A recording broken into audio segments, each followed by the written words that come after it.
Hello दोस्तों, स्वागत है आपका इस वीडियो में। और आज की इस वीडियो में हम देखेंगे वैश्वीकरण। वैश्वीकरण जिसे भूमंडलीकरण के नाम से भी जाना जाता है, इंग्लिश में इसे ग्लोबलाइजेशन कहते हैं। तो इस वैश्वीकरण में हम समझेंगे वैश्वीकरण का अर्थ और उसकी परिभाषा, वैश्वीकरण का इतिहास यानी हिस्ट्री को देखेंगे, वैश्वीकरण के क्या क्या कारण होते हैं, ठीक है, मतलब वैश्वीकरण क्यों बढ़ता जा रहा है, क्यों इसमें वृद्धि हो रही है, इसको समझेंगे। फिर हम देखेंगे वैश्वीकरण के आर्थिक, राजनीतिक और सांस्कृतिक आयाम यानी वैश्वीकरण के आयाम देखेंगे। उसके बाद हम देखेंगे वैश्वीकरण के प्रभाव। वैश्वीकरण के सकारात्मक और नकारात्मक दोनों प्रभाव हम इस वीडियो में, यानी वैश्वीकरण की पूरी जानकारी आपको इस एक ही वीडियो में मिल जाएगी। तो वीडियो को अंत तक देखें। अगर आपको वीडियो पसंद आती है तो वीडियो को लाइक करके शेयर करें, चैनल को सब्सक्राइब करके बेल आइकन को ऑल पे क्लिक कर लें। तो चलो शुरू करते हैं। तो देखो, वैश्वीकरण जिसे भूमंडलीकरण के नाम से भी जाना जाता है, इंग्लिश में वैश्वीकरण को ग्लोबलाइजेशन कहते हैं, ठीक है। हम समझते हैं वैश्वीकरण का क्या अर्थ होता है। तो देखो, वैश्वीकरण दो शब्दों से मिलकर बना है, विश्व प्लस एकीकरण। विश्व मतलब होता है दुनिया और एकीकरण मतलब आपसी सहयोग, ठीक है। तो इसका अर्थ हो जाएगा विश्व भर में एक दूसरे की मदद करना, ठीक है। इसी तरह हम भूमंडलीकरण का भी अर्थ देख लेते हैं, हालांकि ये दोनों एक ही हैं, ठीक है, मतलब भी दोनों का एक ही है। तो देखो, भूमंडलीकरण दो शब्दों से मिलकर बना है, भू प्लस मंडलीकरण, ठीक है। भू का मतलब होता है विश्व यानी दुनिया, ठीक है, दुनिया की जो भूमि है, और मंडलीकरण मतलब होता है समाहित होना, ठीक है, समाहित होना या समाहित करना। तो इसका अर्थ बन जाएगा विश्व भर में मिलजुल कर रहना या काम करना, ठीक है। तो इसको हम ऐसे कह सकते हैं कि देश की अर्थव्यवस्था को विश्व की अर्थव्यवस्था के साथ जोड़ना ही वैश्वीकरण या भूमंडलीकरण कहलाता है, ठीक है। जब हम किसी एक देश की अर्थव्यवस्था को दूसरे देश की अर्थव्यवस्था के साथ इस प्रकार जोड़ते हैं कि उसे भी लाभ हो, हमें भी लाभ हो, तो उसे हम वैश्वीकरण कहते हैं, ठीक है। तो ये तो था इसका अर्थ। अब हम देख लेते हैं इसकी परिभाषा क्या है। देखो, इसकी आधुनिक परिभाषा ये है, क्षेत्रीय एवं स्थानीय वस्तुओं और सेवाओं का अंतर्राष्ट्रीय स्तर पर प्रवाह वैश्वीकरण कहलाता है। प्रवाह मतलब होता है बहाव, ठीक है। क्षेत्रीय या स्थानीय वस्तुओं का, ठीक है, अंतर्राष्ट्रीय यानी एक देश से दूसरे देश में प्रवाह करना क्या कहलाता है? वैश्वीकरण कहलाता है, ठीक है, यानी आदान प्रदान करना, ठीक है। आदान प्रदान का मतलब है खरीदना बेचना, ठीक है, क्रय विक्रय करना, तो उसको हम वैश्वीकरण कहते हैं। या हम वैश्वीकरण को इस प्रकार भी समझ सकते हैं या इसको मान सकते हैं कि वैश्वीकरण के द्वारा पूरे विश्व के लोग मिलजुल कर एक समाज बनाते हैं और एक साथ कार्य करते हैं, जिससे दोनों को लाभ होता है, यानी सभी को लाभ होता है। तो उसे हम क्या कहते हैं? वैश्वीकरण कहते हैं, ठीक है। अब देखो, यह प्रक्रिया कौन सी प्रक्रिया? वैश्वीकरण की प्रक्रिया आर्थिक, तकनीकी, सामाजिक और राजनीतिक ताकतों का एक संयोजन है। आर्थिक मतलब होता है पैसे से संबंधित, ठीक है, पैसे से संबंधित वस्तुएं या चीज़ें कोई भी। और तकनीकी मतलब होता है ज्ञान यानी विज्ञान या विकास से संबंधित। सामाजिक मतलब होता है सामाजिक सुरक्षा या रीति रिवाज से संबंधित। इसी तरह राजनीतिक का मतलब होता है राजनीति से संबंधित, ठीक है। तो इन सब का अंतर्राष्ट्रीय स्तर पर क्या होता है? आदान प्रदान होता है, ठीक है। हालांकि वैश्वीकरण का अधिकतर उपयोग आर्थिक वैश्वीकरण के लिए होता है। इसको हम समझते हैं कि कैसे वैश्वीकरण की प्रक्रिया चलती है, यानी हम आदान प्रदान क्या क्या कर सकते हैं। तो देखो, पूंजी का प्रवाह हम कर सकते हैं, ठीक है। वस्तुओं का प्रवाह कर सकते हैं, ठीक है, वस्तुओं का एक देश से दूसरे देश में हम भेज सकते हैं, उसको बेच सकते हैं, ठीक है। और दूसरे देश की वस्तु हम खरीद भी सकते हैं, हमारे देश में भी बेचने आते हैं, ठीक है, या हम मंगा भी सकते हैं। तो इस तरह से वस्तुओं और सेवाओं का हम आदान प्रदान कर सकते हैं। विचारों का आदान प्रदान मूवी के थ्रू, हम दूसरे देश की मूवी हिंदी में देखते हैं। आपने देखा होगा कि बहुत से लोग विदेशों की मूवी हमारे देश में भी देखते हैं, और इसी तरह हमारे देश की भी मूवी या गाने विदेशों में देखे जाते होंगे। तो इस तरह से हम विचारों का आदान प्रदान कर सकते हैं। और व्यापार का भी हम प्रवाह करते हैं, ठीक है, व्यापार का भी हम प्रवाह कर सकते हैं, यानी व्यापार के जरिए भी हम आदान प्रदान कर सकते हैं। हम अपने भारत देश की कंपनी दूसरे देश में स्थापित कर सकते हैं, ठीक है, और दूसरे देश की कंपनी भी हमारे देश में स्थापित होती है, और वहाँ पे हमारे देश के नागरिकों को रोज़गार भी मिलता है और सरकार को भी उससे फ़ायदा होता है, ठीक है। तो इन सब का प्रवाह होता है अंतर्राष्ट्रीय स्तर पर। इसी तरह विदेशी प्रत्यक्ष निवेश, इसका मतलब क्या है? किसी एक देश की कंपनी दूसरे देश में जब निवेश करती है तो उसे हम बोलते हैं विदेशी प्रत्यक्ष निवेश, ठीक है। तो और प्रवास मतलब होता है निवास करना, ठीक है, मतलब भारत देश का निवासी दूसरे देश में जाके रहता है तो उसके ज़रिए भी क्या होता है, प्रभाव होता है, यानी आदान प्रदान होता है।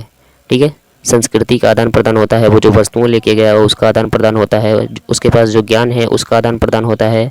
ठीक है, यानी खरीदना बेचना क्रय विक्रय होता है। प्रौद्योगिकी, प्रौद्योगिकी का मतलब क्या होता है, जैसे उत्पादन का तकनीकी ज्ञान।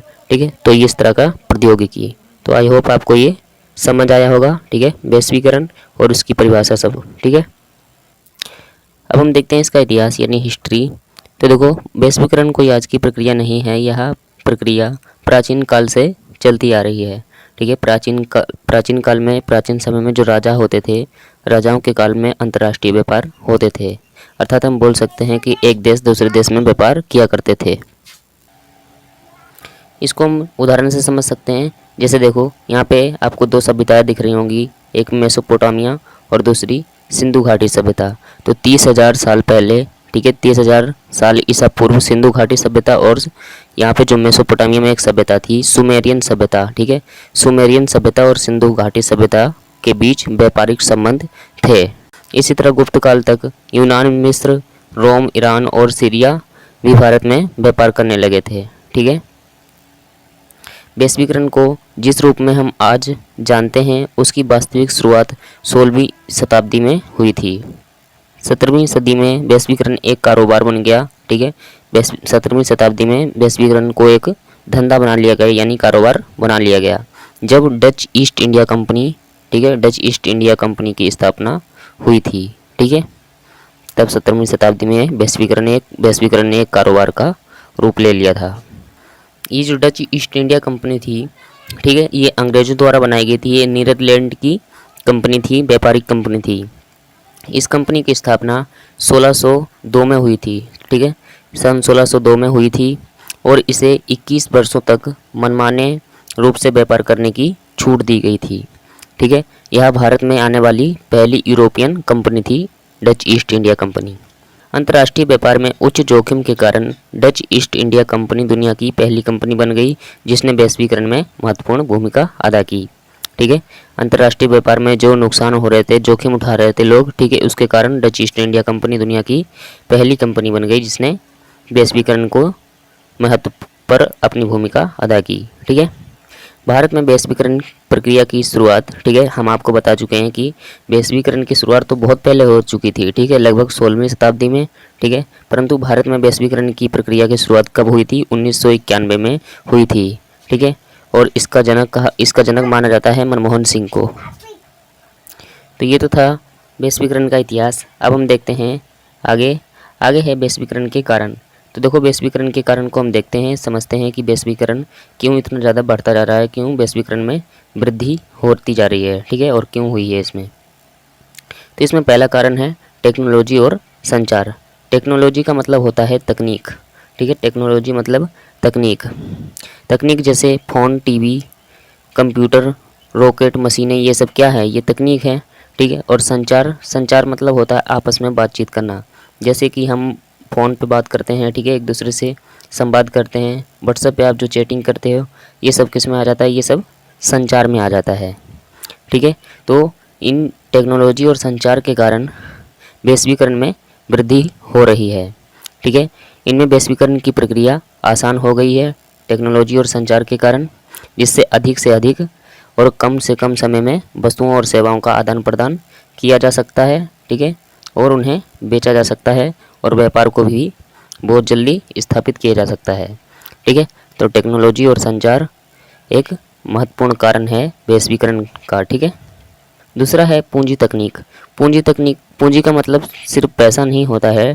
ठीक है, पूंजी निर्माण करने के लिए हम आज के समय में टेक्नोलॉजी से कुछ समय में ही पैसे इन्वेस्ट करके और उससे लाभ कमा सकते हैं। ठीक है, जैसे आपने सुना होगा ग्रो ऐप।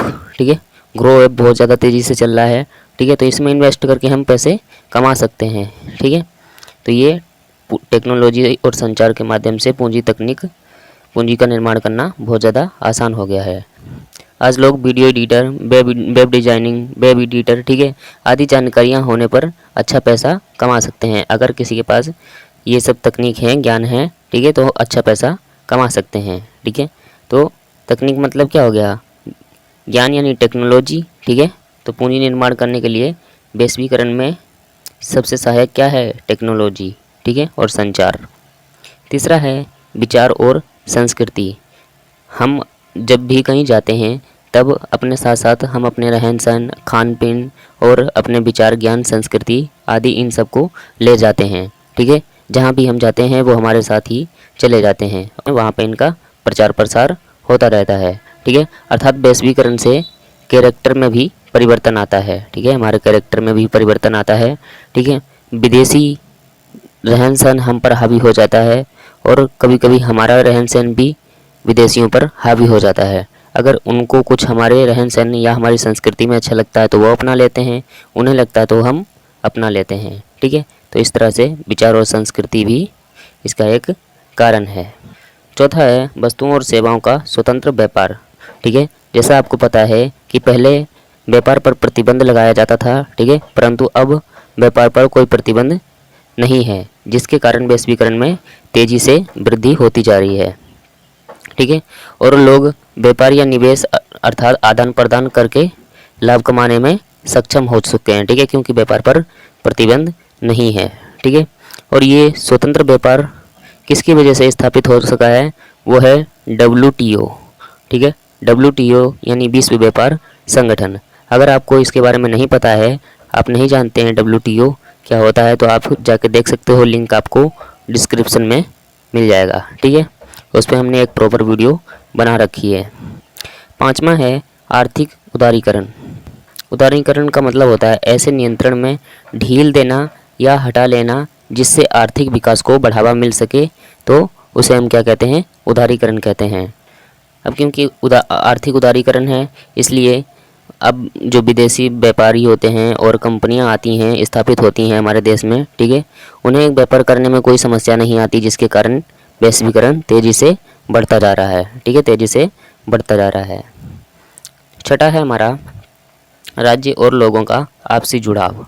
विश्व के विभिन्न राज्य अन्य देशों या विदेशी लोगों से जुड़ते जा रहे हैं। क्यों जुड़ते जा रहे हैं? व्यापार के कारण, ठीक है।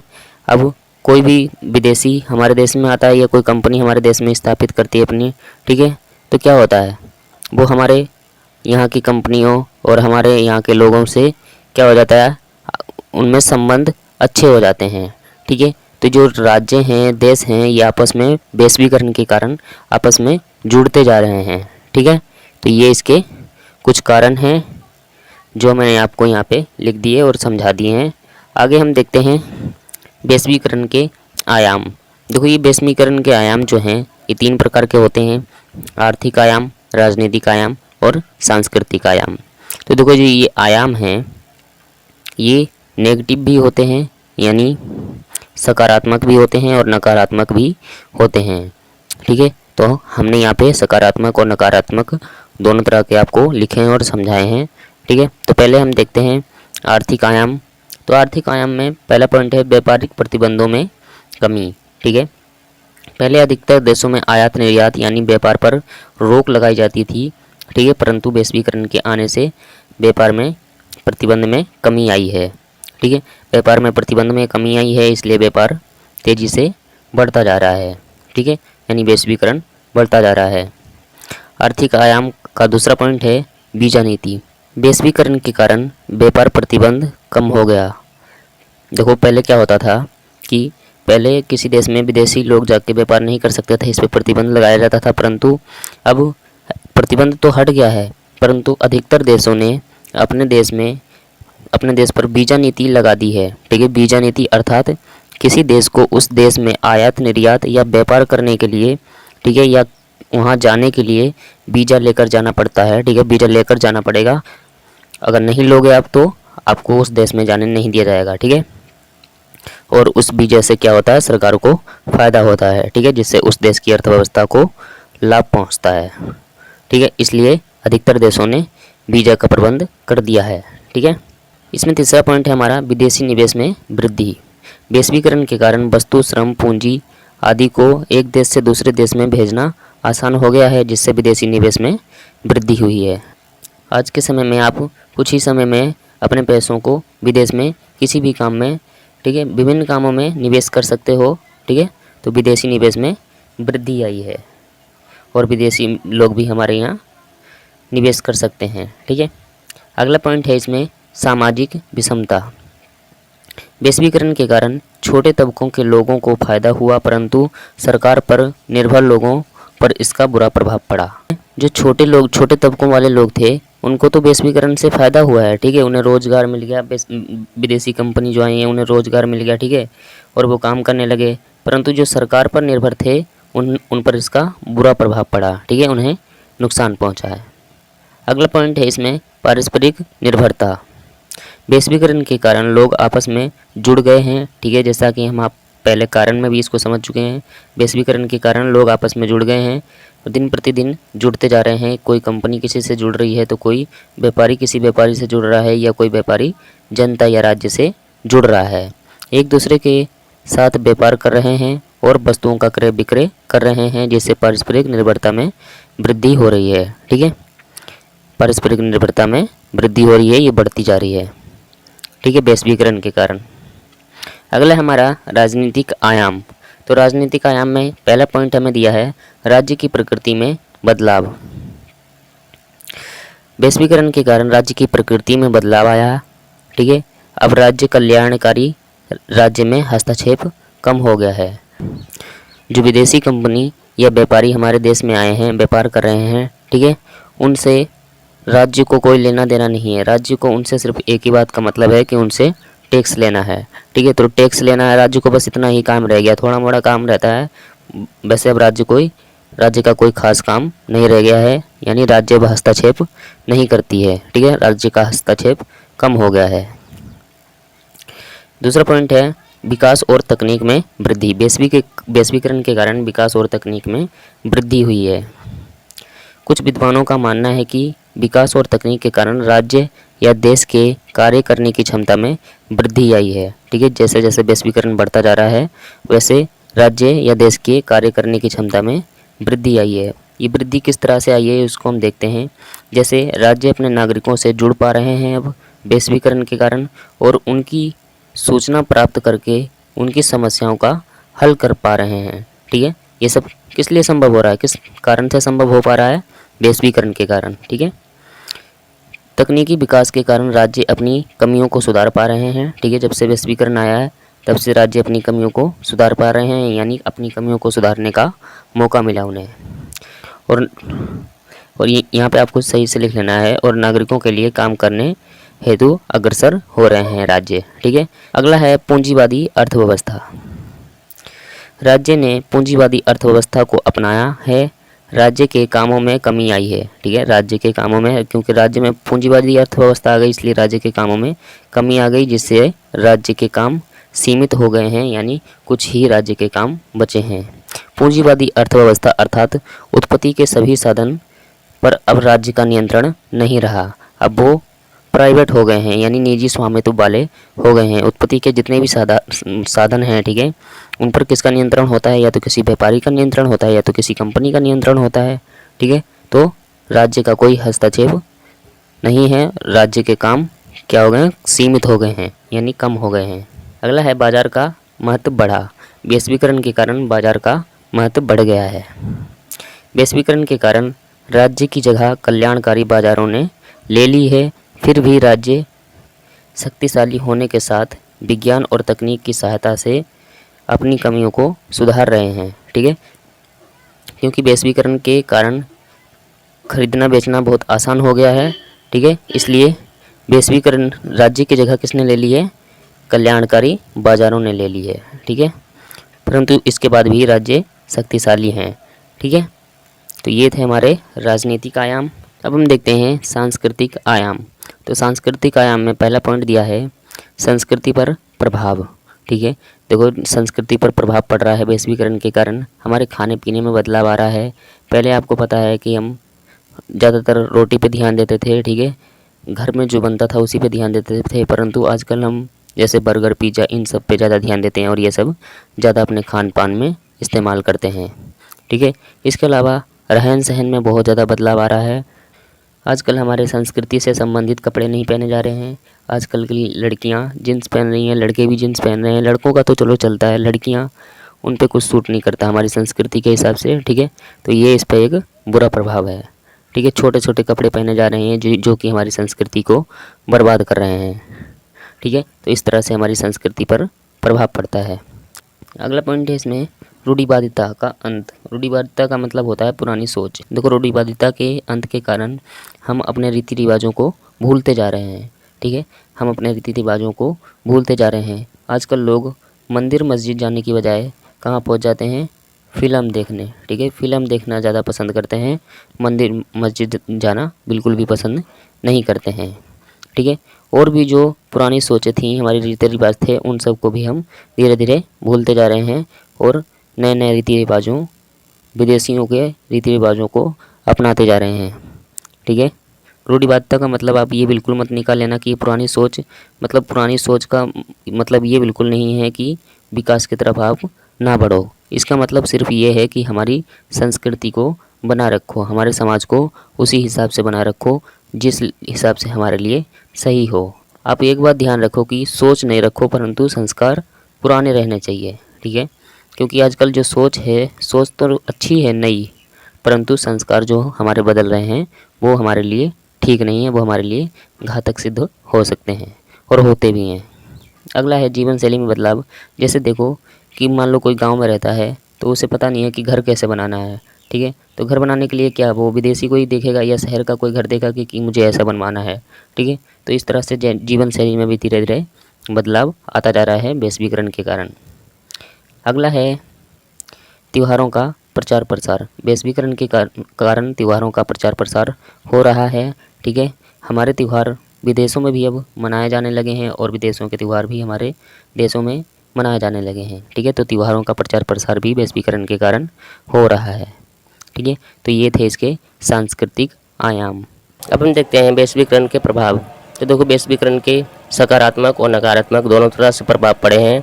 तो पहले हम समझेंगे सकारात्मक प्रभाव और फिर हम देखेंगे नकारात्मक प्रभाव, उसको समझेंगे, ठीक है। तो देखो, सकारात्मक प्रभाव। वैश्वीकरण के कारण पूरी दुनिया में वस्तुओं के व्यापार में इजाफा हुआ है। पहले अलग अलग देश अपने यहाँ होने वाले आयात पर प्रतिबंध लगाते थे, लेकिन अब यह प्रतिबंध कम हो गए हैं, ठीक है। अब कोई भी देश अपने देश पर प्रतिबंध नहीं लगाता कि वहाँ पे कोई व्यापार नहीं कर सकेगा। ये एक फ़ायदा है। वैश्वीकरण ने ग्रामीण जीवन के भी विविध पक्षों को प्रभावित किया। गांव से नगरों की ओर प्रवास की दर में तेज़ी से वृद्धि हुई है। उद्योग धंधों के विकास में के साथ सेवा क्षेत्र में भी अवसर बढ़े हैं। देखो, अब क्या हुआ, विदेशी कंपनी जो आने लगी, तो विदेशी कंपनियों ने स्थापित किए अपने उद्योग सब, ठीक है। तो वहाँ पे गांव से लोग नगरों में आने लगे, शहरों में आने लगे, ठीक है। क्योंकि वहाँ पे काम के अवसर बढ़ गए, ठीक है। इसलिए लोग गाँव को छोड़कर शहरों में आने लगे। भूमंडलीकरण के दौरान विकसित राष्ट्रों से अल्प विकसित तथा विकासशील राष्ट्रों और पूंजी का प्रभाव बढ़ा, ठीक है। भूमंडलीकरण यानी वैश्वीकरण, ठीक है। वैश्वीकरण के कारण जो विकसित देश थे, विकसित देशों से अल्प विकसित यानी कम विकसित देशों में, ठीक है, कम विकसित देशों में राष्ट्रों में पूंजी प्रवाह में वृद्धि हुई है, ठीक है। क्योंकि जो अधिक विकसित देश हैं वो कम विकसित देशों में पूंजी प्रवाह करते हैं और वहाँ पे इजाफा मुनाफा कमाते हैं, ठीक है। तो इसमें पूंजी प्रवाह में वृद्धि हुई है और जो अल्प विकसित देश थे वो भी धीरे धीरे विकसित होने लगे हैं। वैश्वीकरण ने निजीकरण को बढ़ावा दिया। सरकारी क्षेत्रों पर निर्भरता कम हुई। उद्योग धंधों के विकास के साथ साथ सेवा क्षेत्र में अवसर की ही वृद्धि हुई। वैश्वीकरण ने निजीकरण को बढ़ावा दिया, ठीक है। जिससे क्या हुआ, सरकारी क्षेत्रों में निर्भरता कम हो गई। अब सरकार के कामों पर निर्भरता बहुत कम हो गई और उद्योग धंधों के रूप में विकास हुआ। सेवा क्षेत्र के अवसर भी बढ़ गए, ठीक है। ये वैश्वीकरण के सकारात्मक प्रभाव हैं, ठीक है। वैश्वीकरण के कारण संस्कृति एवं शिक्षा का प्रचार प्रसार तीव्र गति से हो रहा है और पूरे विश्व में एक संस्कृति विकसित हो रही है, ठीक है। वैश्वीकरण से शिक्षा और संस्कृति का प्रचार प्रसार हो रहा है। मूवी के थ्रू हो या गाना के थ्रू हो या व्यापार के थ्रू हो, ठीक है, किसी भी थ्रू पर संस्कृति और शिक्षा का प्रचार प्रसार हो रहा है। विभिन्न देशों के निवेशक विभिन्न देशों में अब निवेश करने के लिए स्वतंत्र हैं। आज भारत के पूंजीपति वैश्वीकरण के कारण ही विभिन्न देशों में पूंजी का निवेश कर पा रहे हैं, ठीक है। वैश्वीकरण से क्या हुआ, किसी भी देश में आप अपने पैसे को लगा सकते हैं, अपने पैसे को निवेश कर सकते हैं, कोई प्रतिबंध नहीं है, स्वतंत्रता है पूरी ये, ठीक है। और इसी के कारण भारत के पूंजीपति जो हैं वो विदेशों में पूंजी का निवेश करने में सक्षम हो सके हैं। अब हम देखते हैं नकारात्मक प्रभाव।